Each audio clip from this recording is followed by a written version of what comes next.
I'm here in New York City. I'm here to cause a spot of bother, but also I'd like you to listen on the ropes. That's on the ropes, right? On the ropes? There we go. On the ropes. It's a bloody beautiful podcast. I'd love it if you listen. Long live. FABULOUS.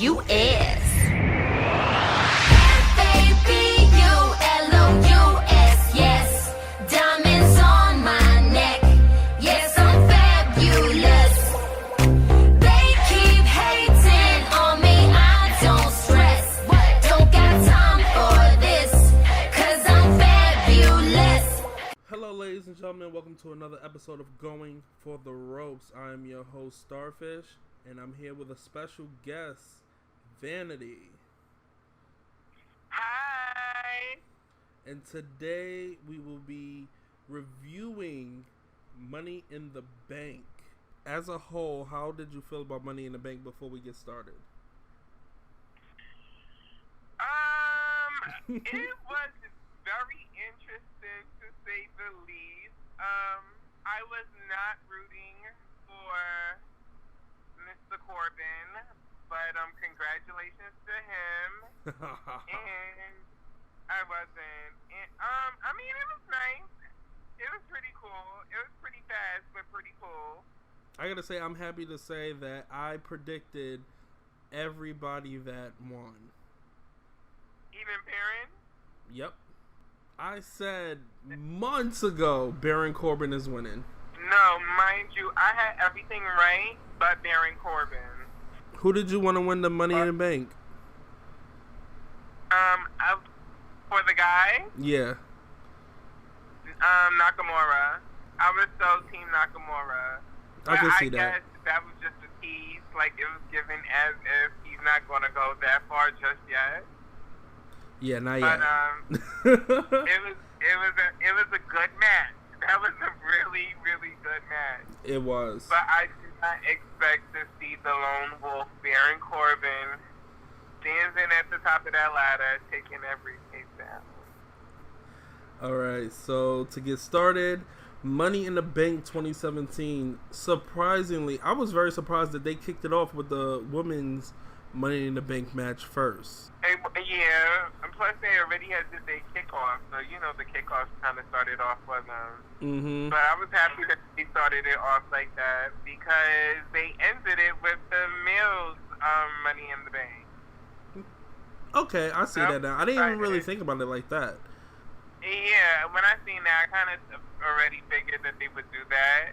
So, and when I seen that the World Championship match was like in a mid-card match, I was like, okay, yeah, this is definitely going that way. But, I mean, I feel like they're making a big, like, sabbatical over this women's Money in the Bank ladder match, maybe because it was the first ever. And that's one of the main reasons why they're going crazy as they did tonight. But, so honestly, yes. I feel like Carmella deserves it. I feel like her hands was on it first. I feel like she should keep it. Alright, so female Money in the Bank match, Charlotte Flair versus... What was your thought? I'm about to get into that now. Charlotte Flair versus Becky Lynch versus Tamina versus Carmella versus Natalya. It was a pretty decent match. I didn't expect for it to be that short. I believe the match was only 7 or 9 minutes long. It was kind of physical. I'm hoping that the rematch that they're having next week would be a little more. I know that all the women that are there could take it. We have, for the finish, was James Ellsworth pushing Becky Lynch off the ladder, climbing up the ladder, unhooking the briefcase, and giving it to Carmella. Big controversy over this match. It was a big controversy, but Charlotte definitely was the MVP of that match. Oh, she was. She was hopping off of every fucking thing. She was the MVP for me, as much as I do not care for her, I loved her that night. My thing with the match, and it's a lot of people that was saying that, you know, is disrespectful to women to have James Ellsworth do that in the first place. They could have got Carmella heat a different way. However, it's working. They got people to legitimately hate Carmella. She is now the number one heel on SmackDown just because of this. I am a huge fan of Carmella. I love the princess from Staten Island. I really, really, really do. I love her. Like, she is SABQLOUS. Like, I love her. I love her theme song, too. Like, I love her. Now, I was a little conflicted. I was a little conflicted with the winners because I have realized that when Money in Bank was going on, that it was Father's Day.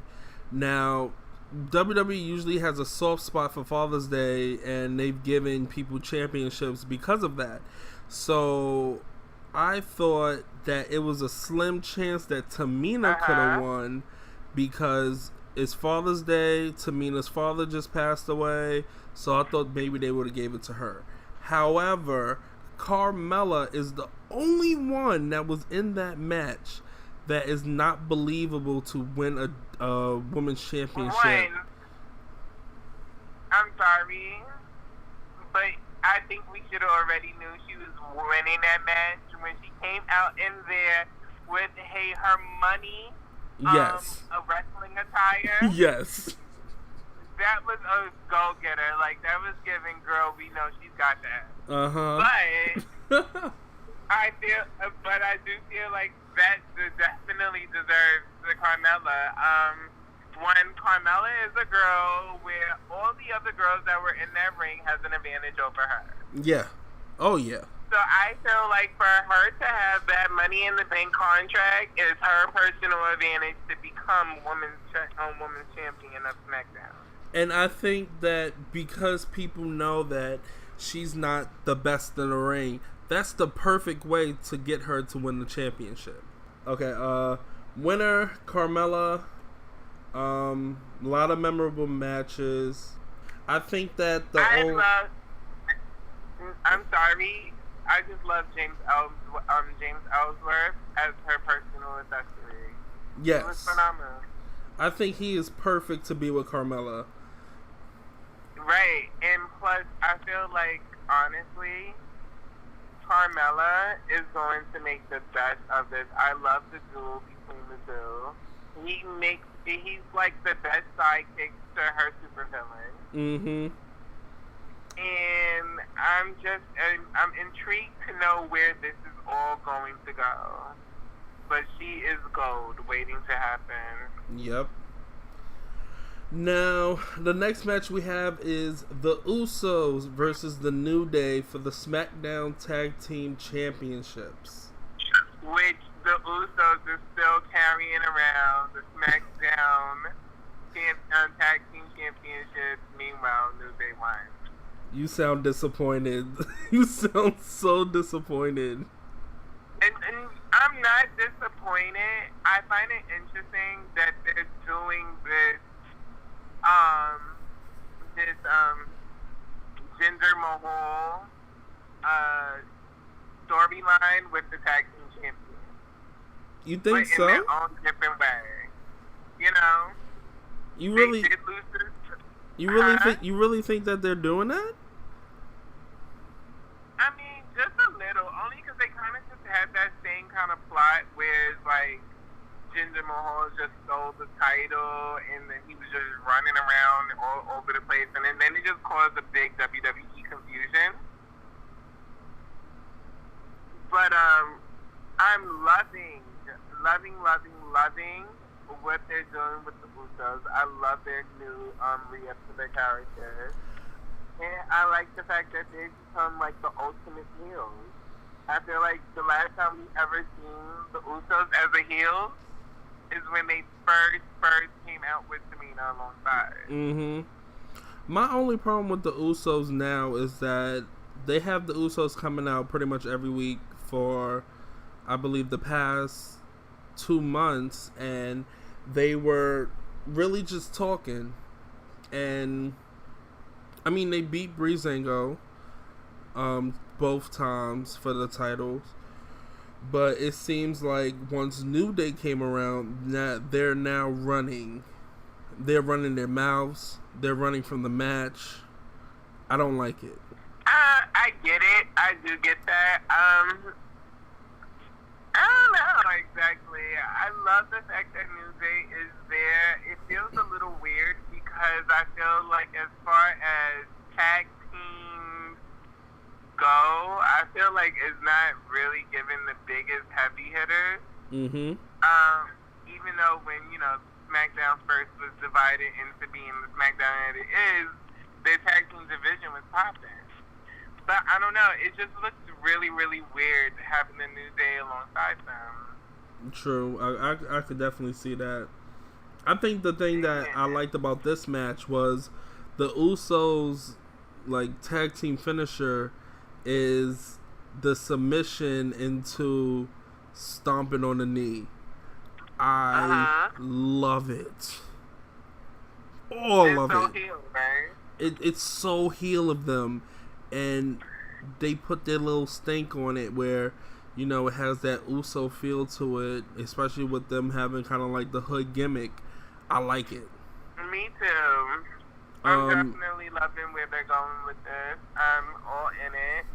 And I would like to see how this is going to go until New Day gets their titles in their possession. I honestly don't see New Day winning the titles. They already have. I mean, sorry. I don't see New Day winning the titles. You don't see New Day winning it? Not for a while. Not while the Usos are champions. I get it.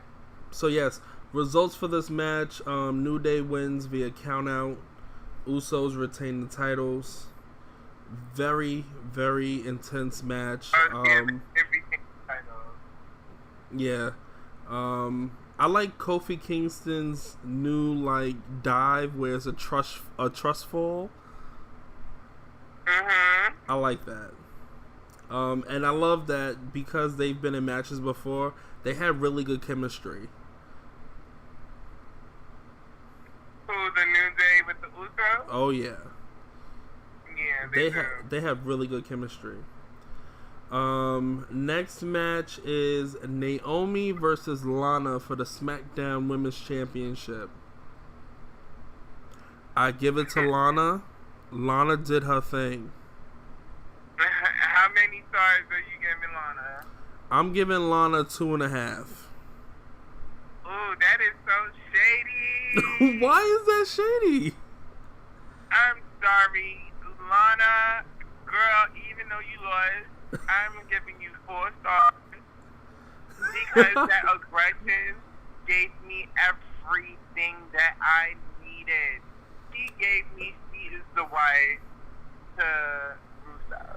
She gave me that, they shared that same aggression, I'm not gonna lie, when the match first started and I saw Lana going after Naomi that fast and that hard, I thought Lana was gonna win. Not yet, but I wouldn't be surprised if she wins next weekend, but that's a whole nother story. I mean, next week, but that's a whole nother story. True.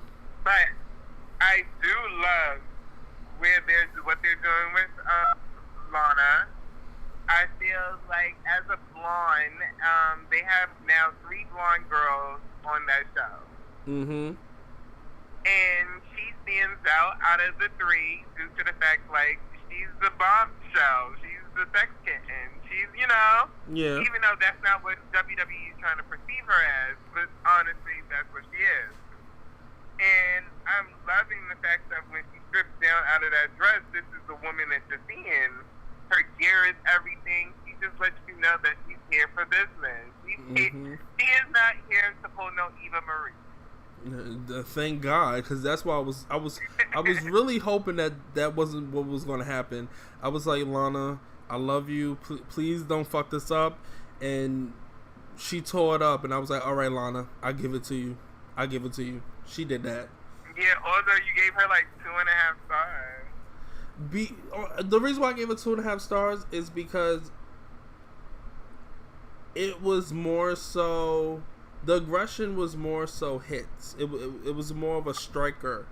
She did pull out wrestling moves. She did some submissions. That's why I gave her 2.5 stars.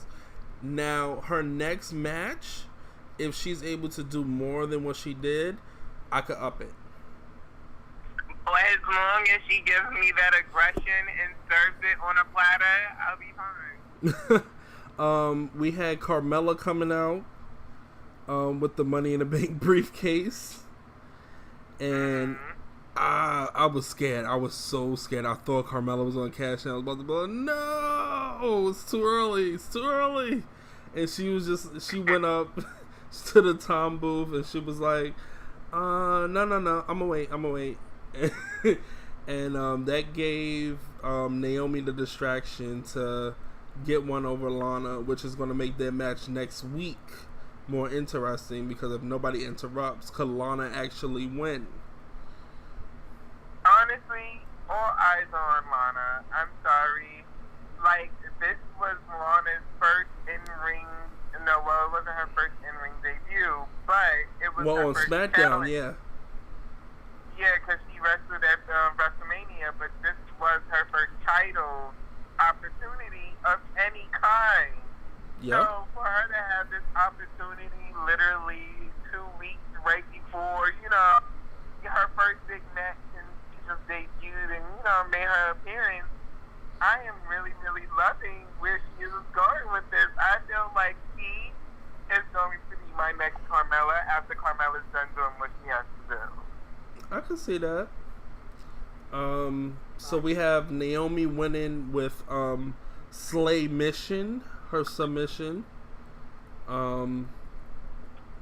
Pretty good match, can't lie. Lana looked really good. Naomi, she kind of sliding a little bit. And the Carmella cash-in tease was the best part of the whole thing. Because I was just like, is she going to cash in? Is she not? Is she going to cash in? Is she not? But that's what it was all about. It was for the suspense. She just came out there to, like, let Naomi know she's coming for that title.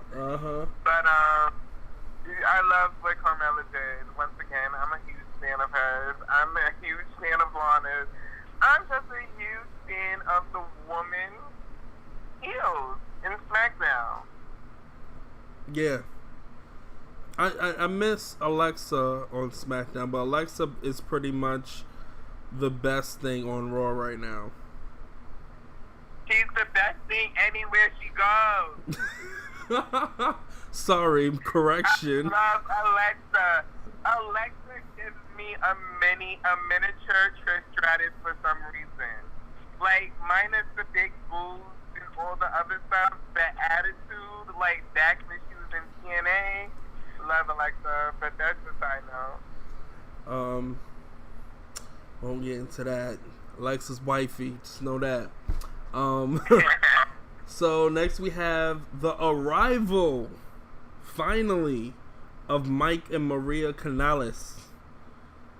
I do not like that he took her name. It was given weird. It really was. And they came out to that whole love song. It kind of looked like they were an infomercial. And they were when selling they came love. out to that song, all I kept saying in my head, please do not let this be their new theme song at all. It is. You just gonna have to deal with it. Like, that's all I'm asking is please don't let this be the new theme song. Like, But, can you imagine it was him winning the U.S. title and coming out with that theme song? That's gonna be horrible. But for what they was offering, I bought it. I'm sorry. I loved every bit of it. because it gave me the replacement of The Miz and Maurice. Even though they're about to give their own rendition on hubby wifey material of SmackDown, you know, the power couple of SmackDown. And she calls herself the first woman of SmackDown Live. I was like, alright, they trying to... And actually, when they first came out, I didn't even recognize that was Mike. I thought that was Heath Slater. Yeah, they kind of watered him down. I was like, why does Heath Slater coming out with Maria? What's going on here? And then I really got into his face, and I was like, okay, that's Mike Bennett. He just looks a little weirder now. Well, I can't wait till he finally debuts. So yes, they came out. They said that, well, she said that she is the first lady of SmackDown Live, and they will be teaching SmackDown the ways of love. And then they kiss. And I love the fact of how she introduced herself. She definitely told the universe, the WWE universe, that even though she has been gone from the company for 7 years, she's still been on top of her game. She found the love of her life, and they are coming back to take complete over of SmackDown Live. Well, we'll see. They wasn't on SmackDown tonight, but maybe next week. Tonight, but I'm giving them next week. Since we're doing these 2 matches from Money in the Bank next Tuesday, I need those 2 out there. I need Maria to be like, this is the land of opportunity, right? I want an opportunity. I want an opportunity to spread love in the Money in the Bank match. I just gave them promo ideas. I love whatever they're going to do for Maria. I'm here for it, too. As long as they put her in the ring and she do not give me any Maurice business. She better do good. Because if she falls flat on her face, the fans will let her know. Baby, I think she's going to deliver. So, next match we have is Jinder Mahal versus Randy Orton for the WWE Championship. And we had some legends on the ringside. I said I love both those guys. Yes, I love that Jinder Mahal is the champion. I know a lot of people aren't happy about it. I love it. He's bringing... Jinder Mahal being champion of SmackDown Live is the definition of this is where opportunity lies. Yes, that's exactly what I was thinking. And it's a wonderful way to set the example because honestly, I feel like Jinder Mahal is going to bring in more viewers, more fans, more people booing him, more than the Universal Champion over on Raw that's not really as, present as we all would want him to be. And I love the fact that Jinder Mahal has been, wrestling, almost every week. What I like about Jinder Mahal, and I know I was talking to a couple of people about it, is that Jinder Mahal has that old school wrestling style. And even his finisher is old school. I like it. It's very solid. It's very rough. I like it. And the only problem I'm having with the storyline is that when it came close to the finish and the Singh brothers attacked Randy Orton's father. Mr. Bob Orton. Yeah, that the announcer was like, "Oh, that's disrespectful," blah blah blah, and then tonight Orton was like, "They disrespected family. That's not right." And I'm just like, dude, do you not remember that you punted Randy Orton? You punted John Cena's father in the head. You punted McMahon in the head. You punted Shane in the head. You RKO'd Stephanie and kissed her in front of Triple H. You spit in Dusty Rhodes' face. Like, you are the epitome of disrespecting people's family. You should not be mad at all. If anything, he should have went up to the Singh brothers and been like, good one. Now I'm going to fuck you up. That's it. Well, the big ordeal that I'm loving about WWE, which is the elephant in the room, they are saying goodbye hometown victories. Like, oh, yeah. I love the fact that they are putting that away. They did it for Bayley. They did it for someone else recently. And now they did it to Randy Orton. And I'm loving it. I'm loving every bit of this. The last person to win in their hometown was Naomi. That's the last, and that was WrestleMania. Yep. And I am so happy that they're doing this because they're taking the prediction away from from the universe. Yep. And because when you think, oh, they're going to be in St. Louis tonight, yeah, Randy Orton automatically gets that. Oh, they're going to be in San Francisco tonight. Oh, Bayley automatically gets that. No, it's not giving none of that. And I'm loving it. It's like, yay, they're coming to the hometown. We're going to be happy. We're going to see them win. No, you're going to see them lose. But that's even the best part of it. Like, just seeing the crowd's reaction, like when they're just holding their mouths, just gagging and all. It's just like, oh my God, I am soaking in this moment. So this match, the Singh brothers tried to distract, they interfere, Randy Orton's comeback. The referee sent them to the back, and then they went to attack Bob Orton. Randy came to his rescue. Randy beat them up. Mahal caught him. Well, as far as the Singh brothers go, they did a job well done. I felt like even though Randy Orton lost that night, they also helped Randy Orton have his moment, which was when he attacked those two and threw him through the tables and stuff. That was epic. Just for him to still lose. I need Randy to stop throwing them on the tables though, because it looks like he's about to kill them. They go neck first. They go neck first onto the table. It's like, oh my God, is he gonna get up? And then you see him crawling. You're like, okay, he's alive.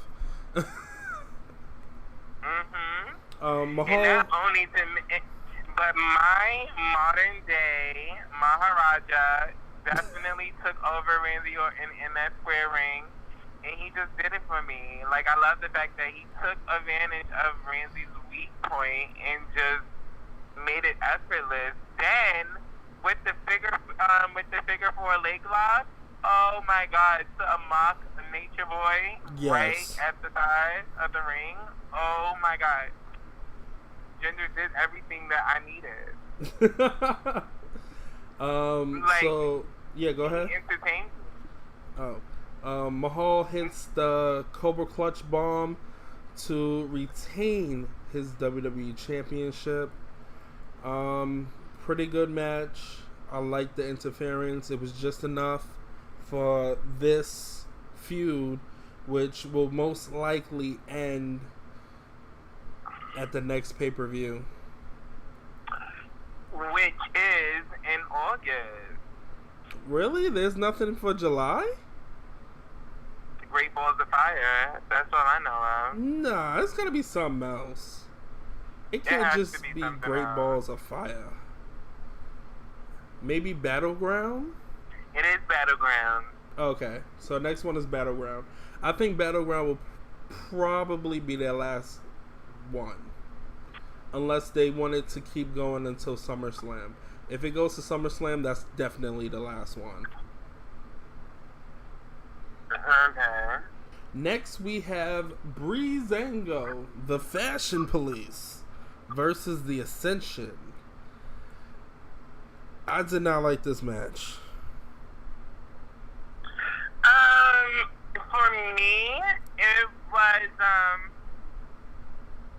For me, it was the evolution of Ascension, because I feel like we're all seeing them just do nothing almost. Mm-hmm. And it was kind of great outfits changing, the aggression becoming even much more. I didn't mind it. Like, I was kind of there for it. I don't like that the Ascension is losing. I love the Ascension. That they've been doing. I love the Ascension, and I love Breezango. But Ascension has been made to look extremely weak lately. No, and this is true compared to when they first came to the main roster. Oh, But, yeah.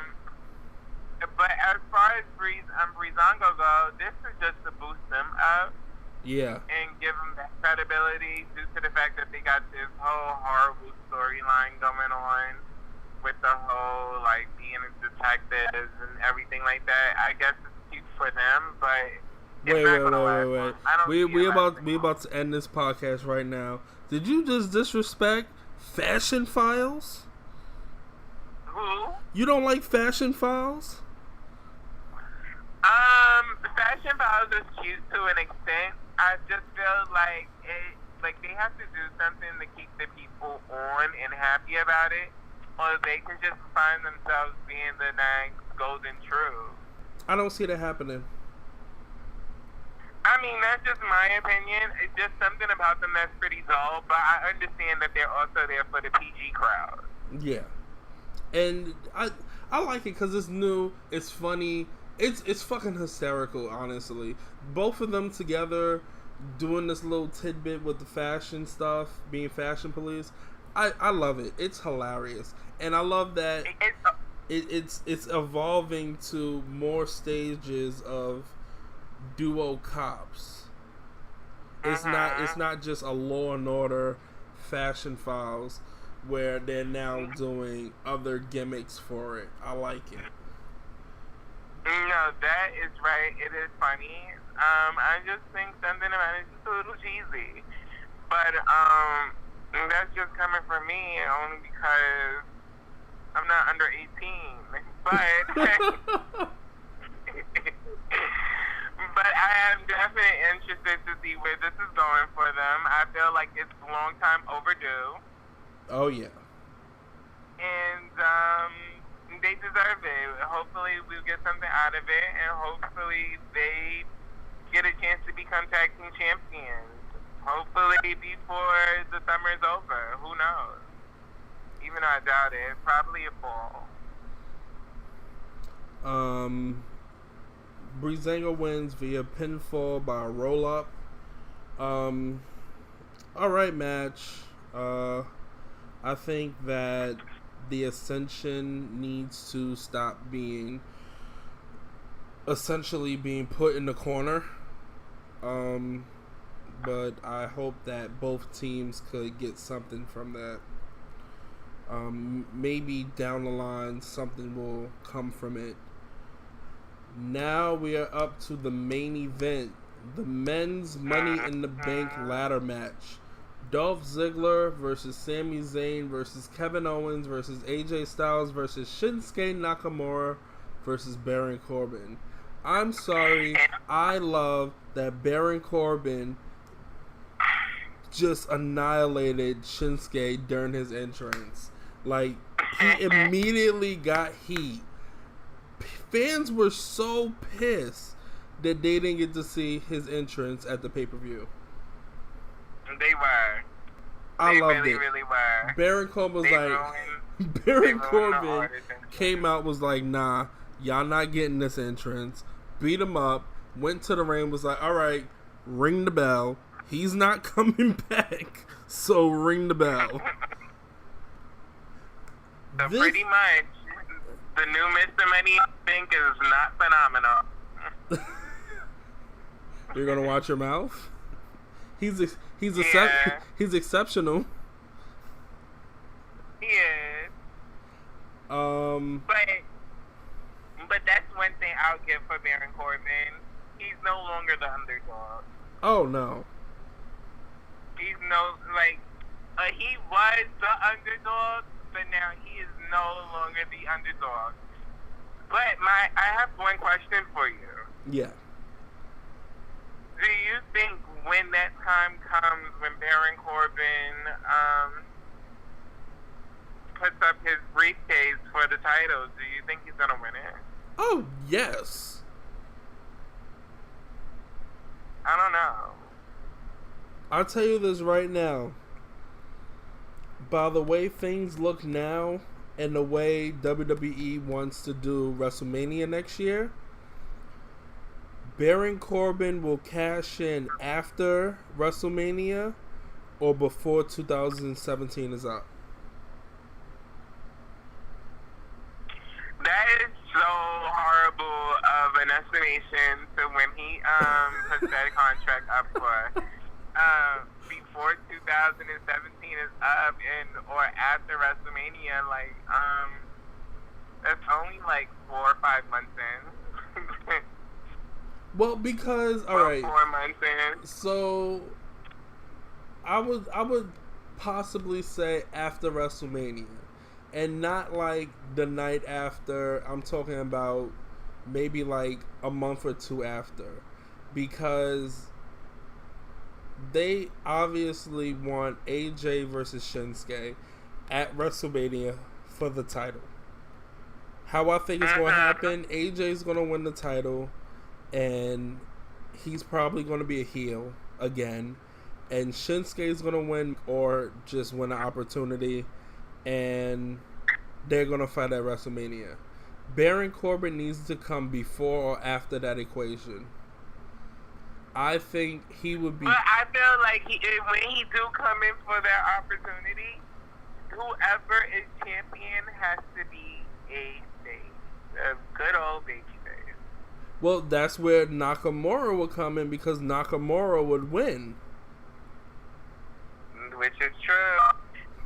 Which I think... And they already had Parsons in NXT, but I just don't know.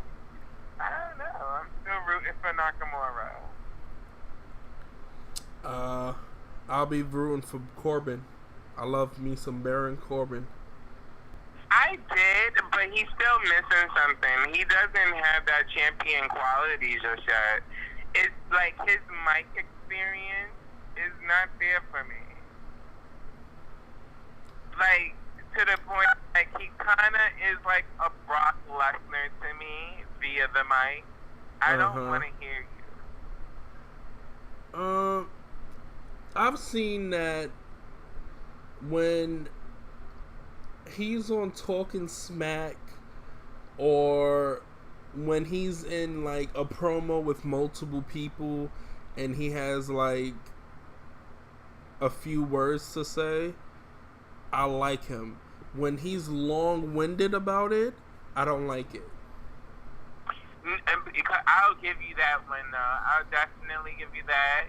On Sunday night, after Money in the Bank, and they went straight into Smack Talk. Oh my God. When Jinder Mahal was like getting done with his set, and then Baron Corbin comes in right with that briefcase and the stare down between those two. Mm-hmm. It was epic. It was epic. This was giving me something new for WWE. And go I ahead. loved it. I think that honestly, out of everybody that was in that match, Baron Corbin deserved it. For the past year, from him being drafted to SmackDown from NXT to now, Baron Corbin has improved greatly. He has jumped from where he was in NXT last year. No, one thing I'll give Baron Corbin, he definitely has his accolades already via the WWE, via last WrestleMania, where he won the Andre the Giant over the rope match, you know. Mm-hmm. And then now he's Mr. Money in the Bank, so I give it to him. He is everything and more right now. He's the hot guy on the block. Quick question, because they always have hype for whoever wins the Andre the Giant Memorial Battle Royal. Yeah.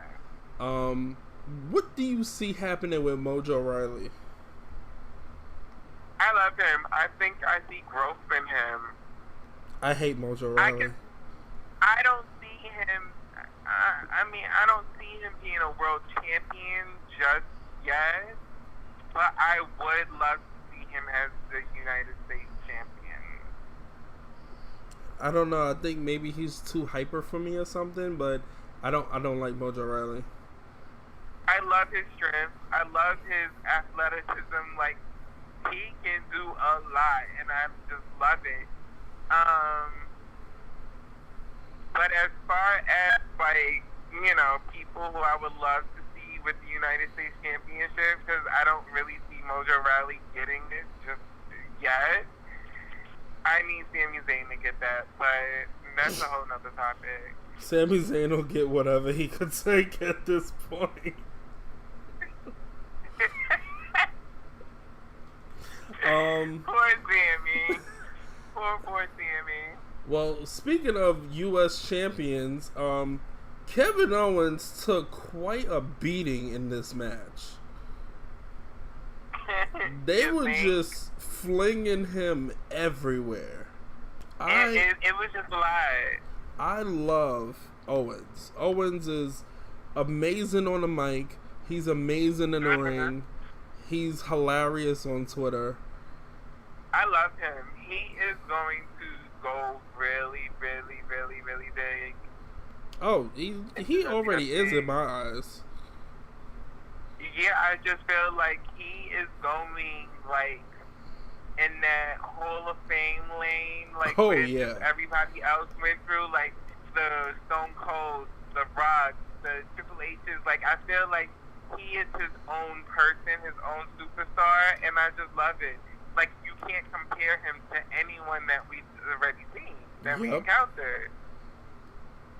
And whatever this man is winds up doing for the company, I'm all for it. I'm happy he's United States champion, but eventually that title has to go. Oh, yeah. Yeah, Owens took a lot of bumps, especially from the ladders. Halfway through the match, we got Nakamura coming back. And Nakamura was just handing out Kinshasa like it was bubblegum. Like, it was just, you're in the ring, you get a Kinshasa. And then he had a little spat with Dolph Ziggler. You get a Kinshasa. You get a Kinshasa. Yeah, when he just started taking them all out. Uh-huh. And then they got up to him and AJ Styles. And they were both about to climb the ladder. They looked at each other. They picked the ladder up and put it to the side. So they really avoided fighting each other. Oh, yeah. And I can't wait for that final match to happen. Well, not final. It's going to be a series of matches. But I can't wait for that match to happen, because that shit is going to be epic. That is going to be epic. They fought for a little bit. And just when you think Nakamura is about to win, Baron Corbin eliminates them both. Climbs the ladder. I get it. You sound so I'm mad. happy for Baron Corbin. He deserves it, definitely, as new blood and he hasn't had a title yet. He deserves it. But Baron Corbin has been in championship matches, although he has lost, but he has been in the main event picture. And you know what? Baron Corbin is SmackDown's version of Braun Strowman. Yeah, he is. Two guys new and are just amazing right now. Yeah, they are both amazing. But I feel like Braun Strowman has more of an impact. And I feel like even though like both their experiences on the mic is like equally, I still would prefer Braun on the mic in the ring. Just giving the stare down, just giving the everything. I feel like I don't know. I just don't care to hear Baron Corbin talk. I think you've made that obvious. Yeah, Yeah, I mean, I'm here for it though, but I just don't really think I'm in for the voice. Well, since we were talking about who took the most beatings in the match, I want to talk about the star of the match, which was AJ Styles. AJ Styles sure was just was. hopping off of every goddamn thing. It's like he saw somebody on the ladder, I'm gonna hop on you. He hit the phenomenal forearm, knocking Zayn off the ladder. The phenomenal one. Uh-huh. The spot where Styles is hanging off the wire trying to get the briefcase because Ziggler pulled the ladder from under him. I thought that AJ was gonna crawl up the wire, cause that's what it looked like at first. It looked like he was gonna climb up, unhook it, and just stay up there. Most definitely. That's when all three of them were on the ladder, right? No, AJ was hanging off the briefcase. I love AJ though. I think this was the best. This beat last year's Money in the Bank match. I think that all of them did an amazing job. Corbin just dominated. There's no other way to put that. Owens and Zayn, always good together. I love their matches from Ring of Honor. Nakamura, even though he got attacked in the beginning, came back and whooped everybody's ass. I think the only thing now is just what's next for everything. Now, the way it looked is that Nakamura and Corbin are going to start feuding. That would be a cute showdown now. Oh yeah. That's gonna be an amazing showdown. And even if they save that for if Corbin I can see that going down at SummerSlam. if they were to save Baron Corbin and Nakamura for if Corbin cashes in on Nakamura, I wouldn't mind it. Like, just have him like randomly fuck Nakamura up. Nakamura like, what the fuck? Why do you keep attacking me? I think it's easy to see that Corbin knew that Nakamura was a threat. Clearly, hello, King of Strong Style. No one else has that name coming in. King of Strong Style. Well, he ain't been called King of Strong Style lately. He's been called what is it? Fuck, what is it? The Rock Star. Yeah, the Rock Star. Mind you, they just trademarked that name. Well, that was it for Money in the Bank. I think that it was pretty good. It was definitely much better than the last pay-per-view, Extreme Rules, for Raw. So, what would you grade Money in the Bank? I would give Money in the Bank a C+. Ooh.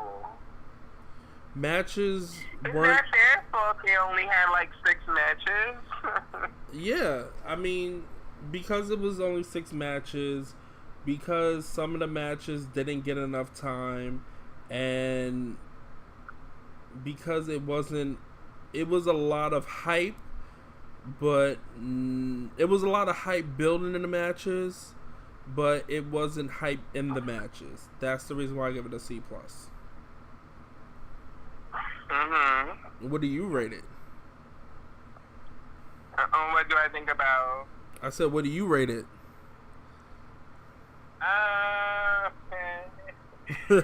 Money in the Bank. To be honest, I would give it a D minus. You said a D minus? A B minus. Oh. Oh. Because they gave us controversy, they gave us drama, they gave us everything a pay-per-view always needs. And I was excited for it. I love to see the aggression that I seen because this was definitely an aggressive night. And I was pleased. I was pleased with everything. I just can't wait to see more of the outcomes from a lot of the new rivals that just started up from this night. Oh, yeah. Oh, yeah. I can't wait for Tamina to get in some storylines and fuck somebody up. Hello, because I need to be entertained.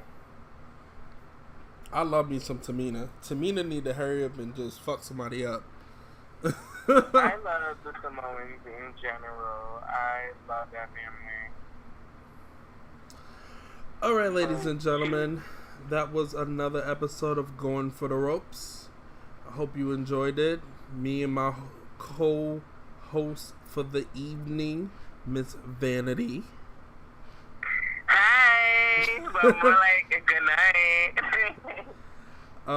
You could follow us at Going for the Ropes here on Facebook, Twitter, and Instagram at Going for the Ropes.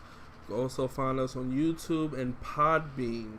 Give us a like, comment, let us know how we're doing. Give us questions. Love questions. Always answer it on the podcast. Hope that you have a good night. Tune in for another episode.